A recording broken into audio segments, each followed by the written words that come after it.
Hello, welcome to Lemon Studios, where we talk anything and everything entertainment. I'm, of course, Lemon himself, Zeke Lemon, and this is my review for Season 2, Episode 4 of Peacemaker. But before we get into that, let's get the housekeeping out of the way. Share and leave a like. Comment below, let me know your thoughts on Peacemaker, and of course, hit that subscribe button as it helps me grow into my YouTube career. I would greatly appreciate it. Now, all that out of the way, let's get into it, shall we? So, I think the episodes of Peacemaker so far have just been absolutely stellar. It almost feels like the end too early.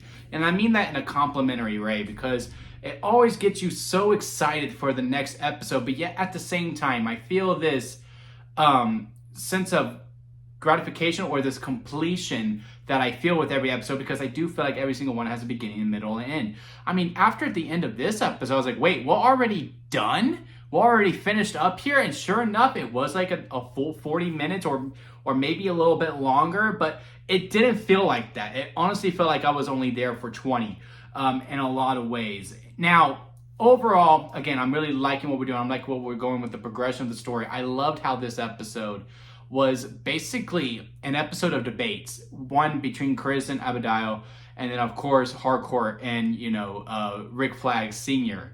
And I really love what we're doing with Hardcore here. I mean, big shout out to Jennifer Holland.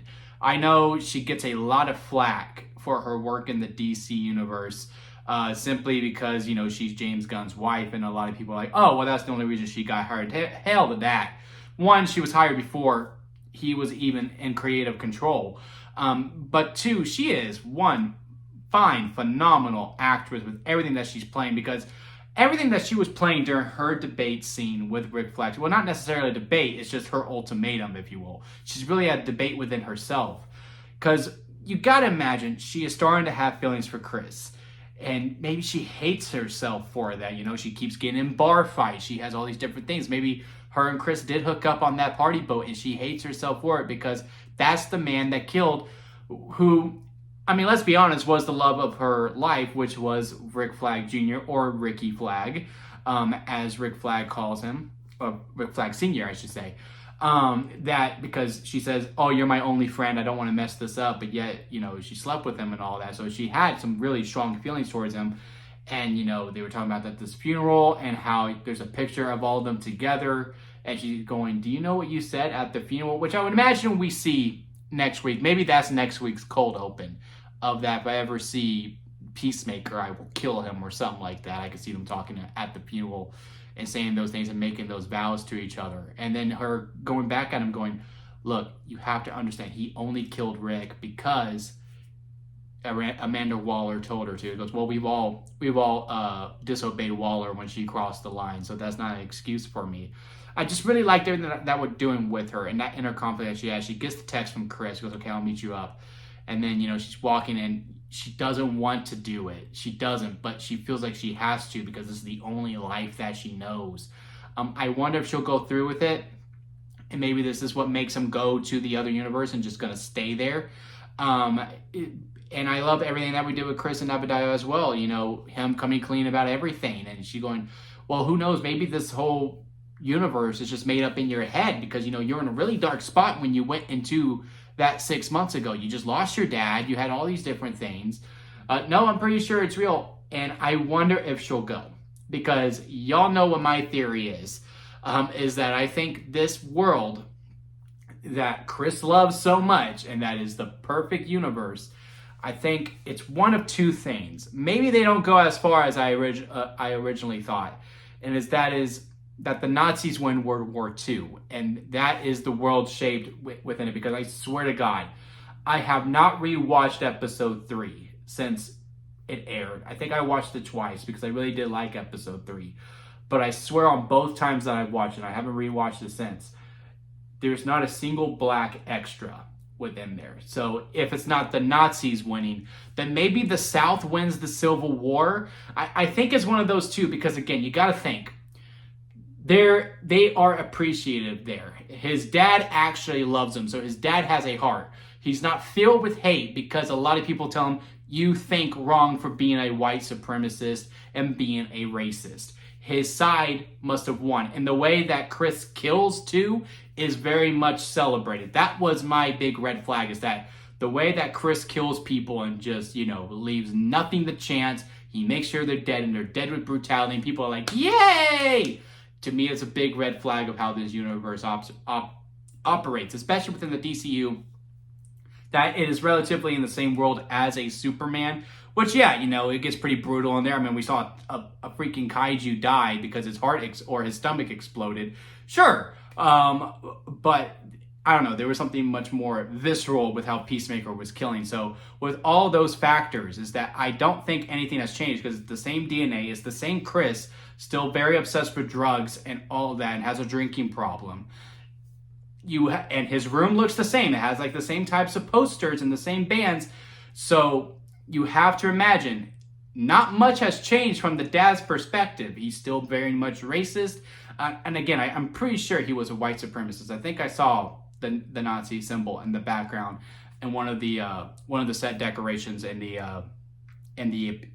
season 1. So if nothing's really changed, how else can they be celebrated? Is by one of those two things that's happened. And if Chris is going to try to prove to Abigail that no, this universe is real and this universe is great, hey, come see it. And then they open the door and it's going to be one uncomfortable conversation. He goes, Chris, what are you doing with a black person? Or maybe they say a much more, harder word, which I hope they don't go that far. But I could see it going that far in it. And then that's what sets the red flag of like, oh my God, this universe is awful. I need to go back and deal with my problems that I have. So again, I think this is a great episode. This whole first half, honestly, has been a great setup to really understand where everyone's coming from, why Chris wants to keep coming back.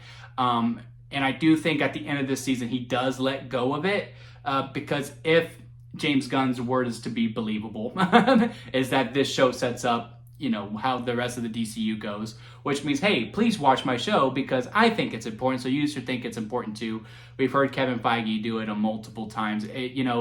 Running a whole entire cinematic universe is like booking pro wrestling. You always go, this announcement's going to be huge, and then, nothing much really comes from out of it. But if this is going to have big implications, I do have to imagine that Argus does get possession of the dimensional portal in some way, shape, or form. And, they are able to do studies on it. And then this is what causes, for us to have other dimensions and what have you. However, we are going to expand this universe even more if it is to have cosmic proportions heading into it. But yeah, again, overall great episode. Again, I'm still lacking a lot from the overall ensemble. Again, everything with Hardcore, I'm really liking. Everything we're doing with Peacemaker, I like it. I like what we do with Abigail when she is talking with Chris or she's talking with Hardcore.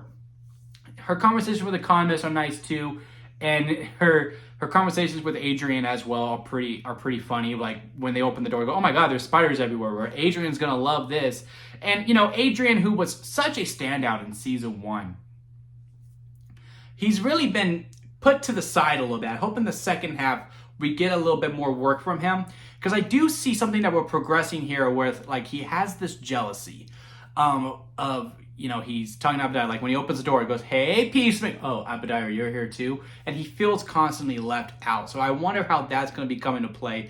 I do sense he's going to have a much bigger presence in the second act. I just hope we get there a little bit quicker. Hopefully we don't kill Eagly. I don't think we will. But, it's always a possibility.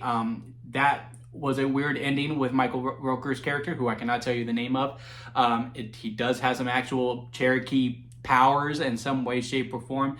Economist, I am liking his journey quite a bit too. I feel like he's, out of everyone, that's not, if anyone's third bill within the I forgot what the group is called. There's something in Rejects, I believe. But if there's anyone who was third string in this season, to me, it would be Economist. I feel like we are really building him up quite as well, I should say. I liked all the conversations that he had, how he's starting to stand up for himself. I told you not to call me that. Wouldn't have spit on the man by any means, maybe punch him, but I wouldn't have spat on him. And I was like, no, you are actually responsible for how I feel. If you would have read my profile. Again, I really like how much he is starting to, really step up. And I do think his arc is that he does leave Argus and he does go on his own. Maybe him and Abadiah do work together and they're able to get calls, and we'll see where we go from there. But yeah, again, another solid episode. Again, a really good episode for setting the table. I just really hope episode 5 we really kick things into high gear and like, okay, here's what we've been missing from this show. But let me know what y'all think about it down in the comment section. Leave a like on this video if you made it this far. I do greatly appreciate it. And hit that subscribe button, as I am trying to grow into my YouTube career. And don't forget to squeeze the day, guys, because life is too short not to give you all. So squeeze every chance that you can get out of life. I butchered the ending. I can't believe that. But yeah, well, that's the ending that we're going to go with. So yeah, don't forget to squeeze the day, guys, because life is too short. So squeeze every opportunity that you can. There is the ending. Until next time, I'll see you here at Lemon Studios.